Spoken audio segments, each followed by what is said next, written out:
Bonjour et bienvenue dans Profession Sophrologue, le podcast dédié aux sophrologues qui veulent donner de l'énergie à leur activité. Je suis Laurence Roufouillet, je suis sophrologue depuis plus de 20 ans. J'ai écrit 14 livres qui intègrent la sophrologie dans une utilisation quotidienne. Ma passion, simplifier les sujets complexes et partagés. J'ai co-créé le sommet virtuel de sophrologie et j'ai eu la chance d'accompagner à ce jour près de 5000 personnes, que ce soit à mon cabinet à Boulogne-Billancourt comme en entreprise.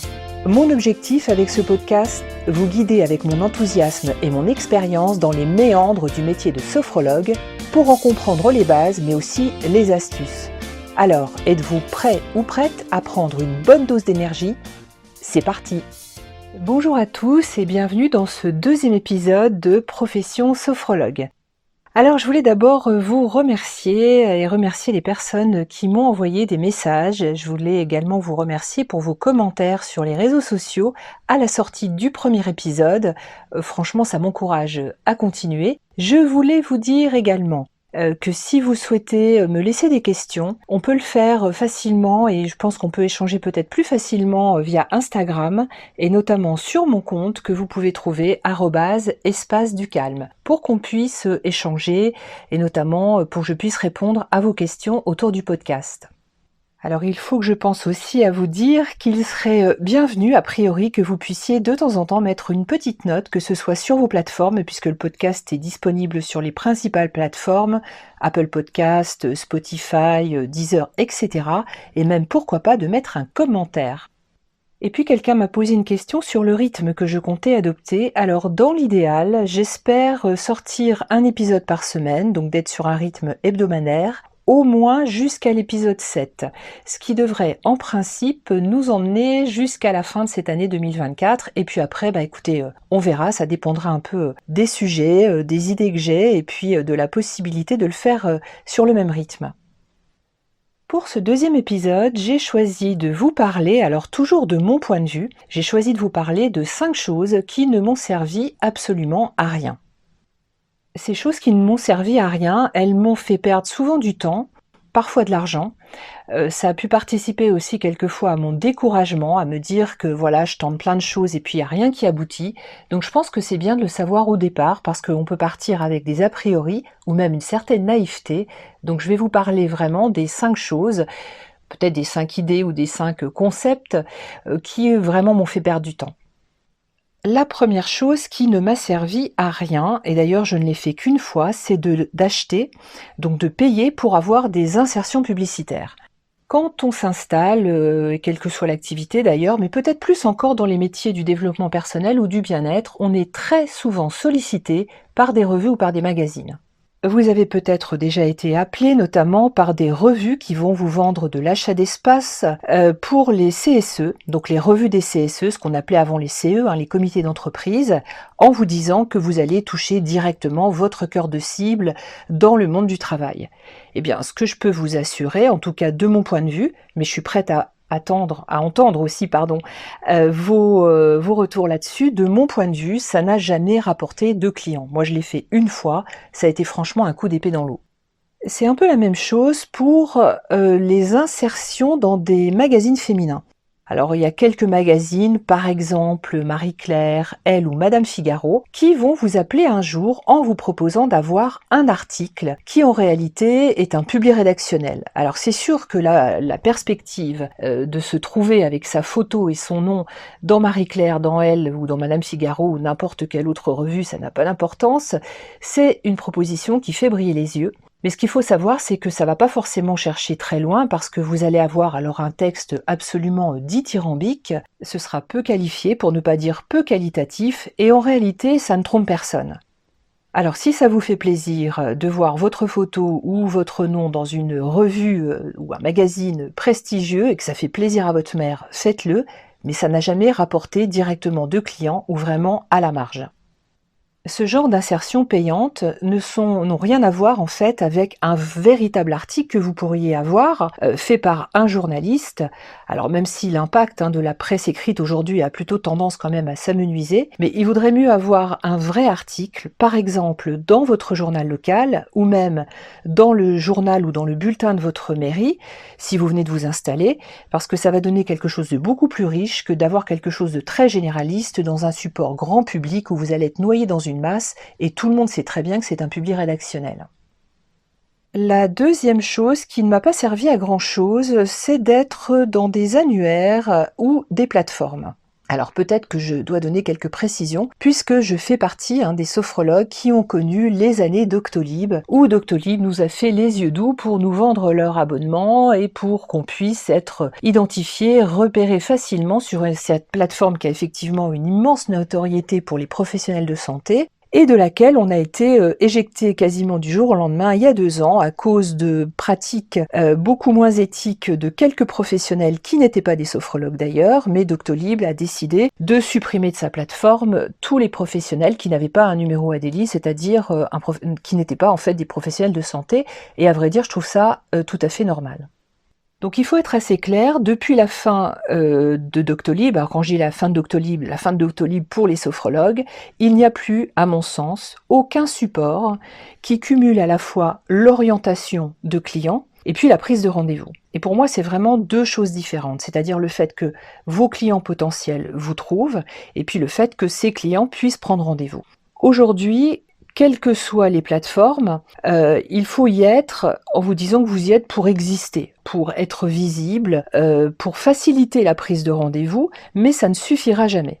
Alors chaque année, on voit fleurir des plateformes qui se lancent, vraiment des start-up avec comme prétention et puis souvent des messages extrêmement positifs et engageants, parce qu'il y a quand même beaucoup de marketeurs derrière tout ça. Donc ils se lancent avec la prétention de recenser les thérapeutes, les praticiens, de créer des communautés et de vous apporter une véritable visibilité. Bon, souvent les résultats sont quand même assez mitigés. La plupart du temps, ces plateformes plus ou moins connues vont proposer des offres de lancement gratuites. Alors vous connaissez la règle, le principe, quand c'est gratuit, c'est que c'est vous le produit, c'est-à-dire qu'ils vont s'appuyer sur le volume ou le nombre de praticiens qui réussissent à compiler, puisque c'est vraiment ça, c'est de la compilation de données. Super, si ça peut les aider à se lancer, mais vous, ça va vous faire perdre du temps, parfois de l'argent, et pour un résultat qui peut être tout à fait mitigé. Sur ces 2 premiers points, par exemple, les insertions publicitaires ou bien les annuaires ou les plateformes, alors je parle même pas des annuaires de pseudo-syndicats.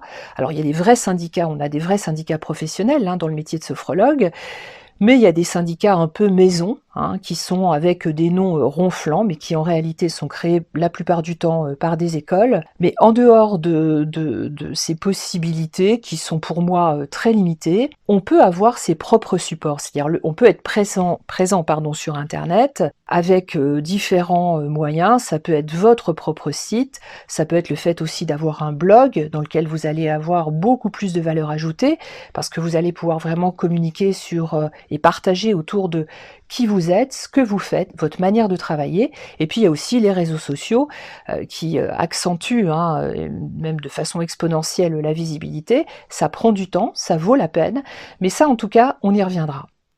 La troisième chose qui ne m'a servi absolument à rien, c'est de faire du mailing en passant par des sociétés de marketing direct.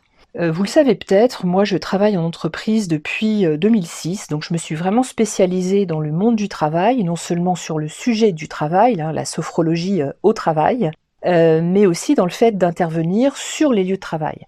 Et c'est vrai que ça pouvait paraître séduisant, intéressant, d'adopter les mêmes techniques que les professionnels en faisant du marketing direct. Il y a tout un tas d'entreprises qui savent faire ça très bien, qui en fait vous vendent du fichier. Elles vous promettent d'avoir un accès direct aux boîtes mail des décideurs, que ces décideurs soient des responsables de la formation, ça peut être des responsables des ressources humaines, des dirigeants d'entreprise, des managers, des directeurs de sites. Donc sur le papier, c'est très séduisant. Dans la réalité, c'est un peu plus compliqué, parce que d'abord, on ne vous communiquera jamais ces fichiers. On va vous proposer souvent de rédiger un texte qui sera diffusé, donc vous n'êtes même pas tout à fait sûr qu'il soit diffusé au nombre de personnes qu'on vous a vendu. Ces fichiers sont rarement à jour. Ce type de mailing en masse fait souvent l'objet de spam, parce que les entreprises, elles sont complètement submergées tous les jours par des mails indésirables, et vous imaginez bien qu'elles ont des pare-feux et des systèmes de contrôle qui font que souvent ces mails, en fait, ils sont tout simplement rejetés, les fameux décideurs ne les recevront jamais. Ça passe pour quelque chose de très invasif. Moi, je trouve que ça ne donne pas une image ni bienveillante ni de qualité du travail qu'on est susceptible de faire. Et puis même quand on regarde les statistiques, le retour sur investissement, c'est-à-dire le fait que quelqu'un vous contacte sur des mailings de plusieurs milliers de décideurs, on dit souvent que le retour est inférieur à 5%. Moi, je me souviens d'avoir envoyé par le biais d'une société un mailing auprès de 2000 responsables RH, et on a eu en retour des demandes d'informations à peu près d'une dizaine, et sur cette dizaine, même en leur faisant des propositions et en créant des rendez-vous, au final ça n'a pas créé de business, ça n'a pas créé vraiment de contact qui était, en tout cas d'intervention qui était validée derrière. Donc je trouve que pour le coup c'est beaucoup d'argent pour très très peu de résultats. Alors après il y a certainement des personnes pour lesquelles ça a pu marcher, mais pour moi c'est déjà presque des méthodes du XXe siècle, quoi. Ça fonctionne plus tellement. La quatrième chose qui, pour moi, ne sert pas à grand-chose, c'est de faire des séances gratuites ou de proposer des forfaits. Je vois encore régulièrement des sophrologues qui indiquent première séance gratuite, séance de test gratuitement, venez tester, etc. Moi, ça m'étonne toujours un peu parce que je me demande, mais qui fait ça ? Quels sont les professionnels qui vous proposent gratuitement une prestation, même si c'est la première fois que vous allez les consulter ou les voir. Est-ce que votre coiffeur vous fait la première coupe gratuite? Est-ce que votre dermatologue vous fait la première consultation gratuite? Je ne pense pas que ce soit le cas. Ces histoires de séances gratuites, pour moi, ça fait vraiment amateur. Je trouve que même ça donne l'image de quelqu'un qui doute de sa propre légitimité et du coup qui se sent obligé de faire tester au cas où la personne soit déçue. Comme ça, comme elle n'a pas payé, on reste bons amis et on en reste là. Si vous pensez que faire du gratuit va inciter la personne à revenir, on s'est rendu compte que ça ne fonctionne pas non plus. Il n'y a aucune garantie que la personne revienne. Elle est venue tester. D'ailleurs, moi, je l'ai vu aussi sur des cours collectifs. Les premiers cours gratuits, on a beaucoup de testeurs. On n'a pas souvent beaucoup. Les testeurs sont rarement ensuite des suiveurs. En revanche, ce qui peut être peut-être plus intéressant, si vous voulez partager votre manière de travailler, c'est peut-être de faire des démonstrations sur des événements. Ça peut être, je sais pas, un événement sportif, un salon, où vous avez l'occasion, sur un petit temps, de faire découvrir votre manière de travailler. Vous pouvez aussi, pourquoi pas, sur votre lieu d'exercice, ça peut être votre cabinet si vous en avez un par exemple, de faire une mini-journée porte ouverte, avec des toutes petites séances découvertes, mais vraiment quelque chose de très court. Mais en tout cas, les séances gratuites, à mon sens, ça n'a pas beaucoup d'intérêt, et vraiment, je trouve que ça fait cheap, en fait. Dans cette fausse bonne idée, je mets aussi les histoires de forfait. Alors moi, je ne l'ai jamais fait, à titre personnel, en tant que sophrologue, je n'ai jamais proposé des forfaits de séances, qui consisteraient à donner une réduction au client pour un certain nombre de séances. Même chose, je trouve que c'est un peu bas de gamme, ça fait commercial, voire un peu racoleur. Et puis dans l'absolu, en fait, l'avantage, il ne devrait être possible que si le client règle 100% de l'ensemble de la prestation au moment de l'achat. Or, on s'est rendu compte que les personnes qui font des forfaits, elles sont pas très à l'aise avec ça, donc elles font rarement payer. Alors, je prends un exemple, vos séances sont à 60 €, vous vous dites, voilà, le forfait de 6 séances, au lieu que ça soit 360 €, je vais le faire à 300. Ok. Mais vous vous sentez un peu en délicatesse de demander 300 € à quelqu'un qui n'a pas encore fait de séance. Alors que normalement, ça devrait fonctionner comme ça, c'est le principe d'un abonnement. Ce qui se passe réellement, c'est que si la personne, elle paye en plusieurs fois, qu'est-ce qui se passe si elle ne va pas au bout de ce forfait ? Elle a fait 2 séances, 3 séances, elle en décale une, elle l'annule, elle oublie de venir, et puis vous, vous êtes un peu en porte-à-faux, elle n'a pas tout payé, et dans la réalité, ça crée vraiment une gêne dans la relation, pour ne pas dire dans l'alliance thérapeutique, et puis ça génère des séances au rabais, ça crée de la frustration pour tout le monde, donc ça me paraît être une idée qui, en tout cas, je pense que celle-là, on peut la laisser de côté. Et puis, ce que je vous propose, en tout cas c'est l'idée que j'ai eue, la cinquième et la dernière chose que je voulais partager avec vous, qui n'a pas servi à grand chose, c'est de faire du collectif en pensant que ça allait m'amener une clientèle en individuel. Moi, j'ai commencé par faire des cours collectifs. J'ai même fait des cours collectifs pendant 10 ans et pendant plusieurs années, j'ai fait des cours collectifs en développant en parallèle mon cabinet, où à mon cabinet, j'avais bien évidemment des accompagnements individuels. J'ai d'ailleurs toujours des accompagnements individuels. Je ne fais plus de cours collectifs grand public, j'en fais en entreprise, mais j'en fais plus en tout cas dans des salles municipales par exemple.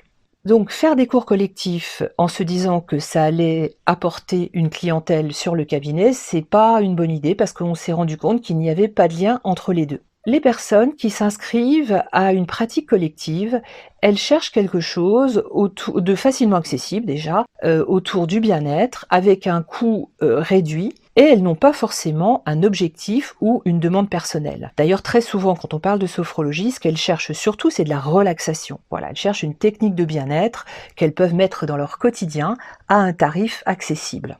Et quand elles ont une demande personnelle ou quand elles ont une problématique personnelle, elles ne sont pas forcément prêtes à investir sur elles. Et même pire, si vous connaissez ces personnes dans un cadre collectif, eh bien en fait elles peuvent se trouver en porte-à-faux et trouver que c'est gênant de vous voir pour des questions plus personnelles. Et je me suis rendu compte parfois que des gens que je voyais en collectif, eh bien elles allaient consulter d'autres sophrologues. Ce qui est quand même paradoxal, parce qu'en fait il n'y a pas de lien entre les deux. En tout cas, moi, ce que j'ai pu observer, c'est qu'il y en avait très peu. Et à cela, j'associerais aussi l'idée qu'on peut faire de la conversion avec des cours collectifs en entreprise. Je vais aller faire des cours collectifs en entreprise, et puis les salariés, ils vont venir à mon cabinet. Même chose, c'est rarissime. Il y a peu de conversions sur des suivis individuels, ne serait-ce que parce que la relation, d'abord, elle a commencé sur la base de la gratuité. Alors non pas parce que vous le faites gratuitement, mais parce que la personne qui suit le cours collectif, elle le fait gratuitement puisque c'est son entreprise qui paye. Et puis, je me suis rendu compte aussi que des personnes que je vois dans leur entreprise, elles n'ont pas du tout envie que je connaisse ou elles n'ont pas envie de partager avec moi des éléments de leur vie personnelle, de leur vie privée, peut-être parce qu'elles pensent, à tort d'ailleurs, que je vais le répéter ou bien que je vais à leur RH par exemple, ou à leur manager, ou bien que je vais me faire une mauvaise opinion d'elles, je sais pas, enfin pour tout un tas de raisons qui leur sont complètement personnelles. Donc, penser que le collectif, ça va amener une clientèle individuelle, c'est vraiment très rarement le cas. Pour moi, ce sont deux modes d'exercice qui sont différents, alors qui peuvent être complémentaires. Ces deux modes d'exercice, pour moi, ils font complètement partie de la profession du métier de sophrologue et ils vont être surtout à doser, à équilibrer dans votre modèle économique, dans ce que vous voulez, dans les offres que vous voulez proposer aux personnes qui sont susceptibles d'avoir besoin de vous. Voilà, c'est ce que je voulais partager en tout cas avec vous aujourd'hui autour de ces 5 choses qui ne m'ont pas servi à grand chose.